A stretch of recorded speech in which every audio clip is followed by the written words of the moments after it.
بسم اللہ الرحمن الرحیم نحمدہ و نصلی علی رسول الکریم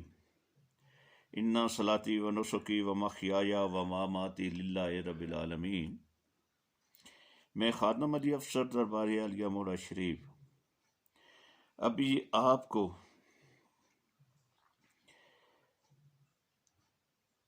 اعلیٰ حضرت شیر شاہ غازی غوث زماں قطب دوران قیوم وقت منبع جود و عرفان فخر الاولیاء مفسر قرآن نائب رسول صلی اللہ علیہ وآلہ وسلم تاجدار مولوی اعلیٰ حضرت الحاج پیر ہارون رشید صاحب رحمۃ اللہ علیہ نے جو خطاب فرمائے 1985 سے لے کر 1993 تک، جو کہ گور ہائے نایاب تعلیم نسبت رسولی کتاب میں محفوظ ہیں، ان میں سے ایک خطاب جو مورخہ 14 اگست 1985 کا ہے،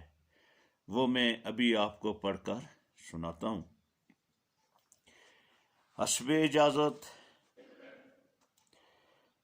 خادم اسلام امیر سلسلہ عالیہ نسبت رسولی صلی اللہ علیہ وآلہ وسلم غوث زماں قطب الارشاد منبع جود و عرفان پیر طریقت رہبر شریعت نائب رسول صلی اللہ علیہ وآلہ وسلم جناب الحاج پیر ڈاکٹر غلام محمد گور نذیر گور صاحب مدد اللہ علی سجادہ نشین مرکزی دربار عالیہ موڑا شریف کمری۔ بسم اللہ الرحمن الرحیم فنعم المولا ونعم النصیر رب اشرح لی صدری ویسر لی امری واحلل عقدۃ من لسانی یفقہوا قولی اللہم صلی علی سیدنا محمد وعلی آلہ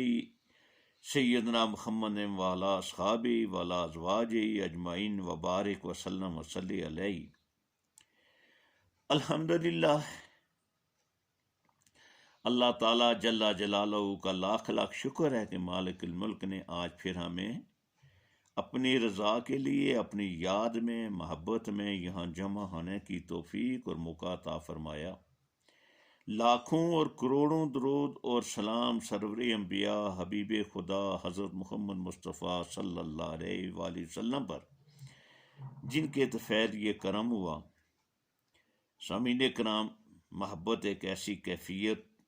دل و دماغ ہے کہ جس کے ساتھ ہو اس کے خیال سے دل و دماغ سے معمور و مخمور رہتے ہیں، اسی کو دیکھنے کو جی چاہتا ہے، اس کی بات سننے کو جی چاہتا ہے اور اسی طرف لو لگی ہوتی ہے۔ محبت دراصل ایک ایسی ہی محبت ہے جو حقیقت پر مبنی ہے، جو فنا ہونے والی نہیں، جس میں بے وفائی نہیں، اور یہ محبت خداوند کریم کی اور رسول کریم صلی اللہ علیہ وسلم کی ہے، اور یہ دولت جسے مل گئی اسے ساری کائنات مل گئی۔ الحمدللہ کہ خدا کریم نے حضور پاک صلی اللہ علیہ وسلم کے طفیل شروع سے ہی یہی دولت عطا فرمائی اور وہاں کئی بار حاضری کا موقع عطا فرمایا، جو اس محبت کی وجہ ہے۔ دن رات مخلوق خدا کی خدمت اسی محبت کی وجہ سے ہے، اور ہر وہ کام محبوب رہا ہے جو میرے مولا کو راضی کرنے کا ذریعہ ہے۔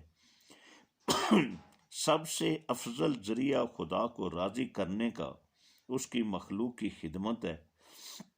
اور اس کی مخلوق کو خدمت کے قابل ہونے کے لیے اس کے گھر کی زیارت اور اس کے محبوب کے مزار مقدس پر حاضری اور ان پاک جگہوں پر جا کر دعائیں ہیں۔ الحمدللہ کہ مالک نے توفیق عطا فرمائی اور استقامت عطا فرمائی، بچپن سے لے کر اب تک، جب کہ داڑھی سفید ہو چکی ہے۔ یہی عمل اور یہی وظیفہ ہے۔ مجھ سے ایک صاحب نے پوچھا کہ حج صرف ایک بار فرض ہے، آپ کے بار حج جانے کا کیا مطلب ہے؟ دراصل جب حج فرض ہوا تو صحابہ کرام نے عرض کی، یا رسول اللہ صلی اللہ علیہ وآلہ وسلم، ہر سال یا ایک بار؟ آپ صلی اللہ علیہ وسلم نے صرف ایک حج کی فرضیت کے متعلق فرمایا۔ پھر پوچھا تو آپ صلی اللہ علیہ وسلم نے یہی فرمایا۔ جب تیسری بار پوچھا تو آپ صلی اللہ علیہ وسلم نے فرمایا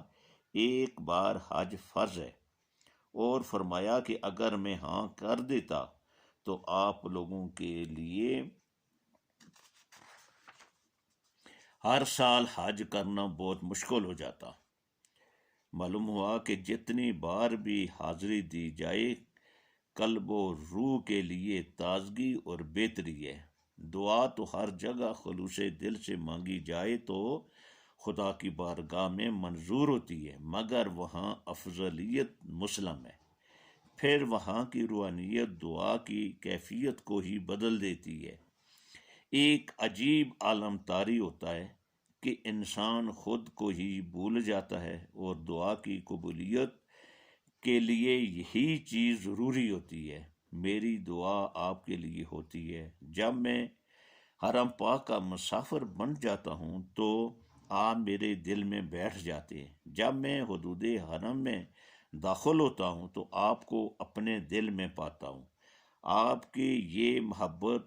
اور جوش اور یہ تکلیفیں میری آنکھوں کے سامنے آ جاتی ہیں۔ جب خانہ خدا کا طواف کرتا ہوں تو آپ کو اپنے دل میں پاتا ہوں، جب صفا و مروہ کے درمیان دیوانہ بن کر بھاگتا ہوں تو آپ کو دل میں پاتا ہوں، جب روضہ رسول صلی اللہ علیہ وسلم پر حاضری دیتا ہوں تو آپ کو دل میں پاتا ہوں، اور جب اس پاک سرزمین سے رخصت ہوتا ہوں تو اس وقت ایک مسافر اور سوالی کی حیثیت سے اپنی جھولی اس مالک الملک کے سامنے پھیلاتا ہوں تو بھی آپ میرے دل میں ہوتے ہیں۔ دراصل خدا کا آپ پر عظیم احسان ہے، جس کے لیے آپ خدا کا جتنا بھی شکر کریں کم ہے، کہ مالک نے اپنے حبیب پاک کے عشق سے آپ کو نوازا ہوا ہے۔ یہ خدا کی محبت اور عشق ہے کہ جب بھی آپ اس مدینہ کے سفر کے متعلق سنتے ہیں کہ ہمارا قاصد ہمارے آقا صلی اللہ علیہ وسلم کے قدموں میں جا رہا ہے تو آپ کو اپنا گھر، اپنے بال بچے، ماں باپ بھول جاتے ہیں اور آپ فوراً موجود ہوتے ہیں۔ یاد رکھو یہی محبت ہے جو کائنات میں سب سے افضل ہے، جو خدا کو سب سے زیادہ پسند ہے۔ خالی حج تو وہ بھی کرتے ہیں جو دن رات پاک کتابوں کا مطالعہ صرف اس لیے کرتے ہیں کہ حضور صلی اللہ علیہ وسلم کی شان میں کوئی کمی کا ثبوت تلاش کریں اور اس طرح اپنی اہمیت واضح کریں۔ ایسے لوگ بھی ہیں جو وہاں رہتے ہیں مگر اس حاضری سے محروم رہتے ہیں۔ ایک بزرگ ایک بار حج سے واپس آ رہے تھے تو انہوں نے راستے میں دیکھا کہ رات کے سناٹے میں ایک شخص رو رو کر فریادیں کر رہا ہے۔ آپ نے پوچھا کہ ہے شخص، ایسی کیا مصیبت ہے جس نے تم کو اس قدر تڑپا دیا ہے؟ اس نے کہا کہ مدت سے آرزو ہے کہ خدا کے گھر کی زیارت کروں اور روضہ رسول پر حاضری دوں، لیکن میری یہ دعا پوری نہیں ہو رہی۔ اس مرتبہ بھی تیاری تھی مگر جا نہ سکا، اپنی قسمت پر رو رہا ہوں۔ اس بزرگ نے کہا کہ ہے شخص، میں نے 4 حج کیے ہیں، خدا را تو میرے 4 حج لے لے اور اپنا یہ سوز مجھے عطا فرما دے۔ خدا کا یہ احسان ہے اور یہ شوق، یہ سوز ہے، یہی شوق، یہ سوز ہے جو آپ کو یہاں کھینچ لائے، اور اس کی بدولت انشاءاللہ آپ نے وہ تمام فیوز و برکات حاصل کر لیے جو ایک صحیح حاجی کے نصیب میں آتے ہیں۔ اس لیے آپ کو اپنی زندگی ایسی صاف ستھری بنانی چاہیے جو خدا اور رسول اللہ صلی اللہ علیہ وسلم کے حکم اور مرضی کے مطابق ہو۔ آپ کی گفتار، آپ کی رفتار، آپ کا ہر قول، ہر فعل خدا کے حکم کے مطابق اور سنت رسول صلی اللہ علیہ وسلم کے مطابق ہونا چاہیے، تاکہ آپ زندگی کے معراج کو حاصل کر سکیں۔ اللہ تعالیٰ اپنی ذات پاک کے طفیل، اپنے پاک کلام قرآن مجید کے طفیل، اپنے پیارے حبیب حضرت محمد مصطفیٰ صلی اللہ علیہ وسلم کے طفیل ہم کو گزشتہ گناہوں اور غلطیوں کی معافی عطا فرمائے، ہمارے دل کی تاریکی کو دور فرما کر نور معرفت سے ہمارے قلوب کو منور فرمائے، ہماری موت، ہماری حیات، ہمارا مال، ہماری جان، ہمارا ہر قول اور ہر فعل اپنی رضا کی خاطر رکھے، ہم کو اپنی جناب سے اپنی غلامی، اپنی محبت، اپنے حبیب پاک صلی اللہ علیہ وسلم کی غلامی اور محبت عطا فرمائے۔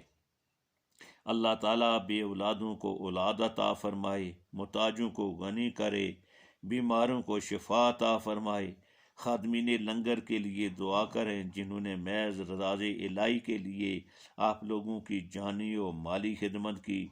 خدا ان کو اس کا اجر عظیم عطا فرمائے۔ یہ پیر صاحب کا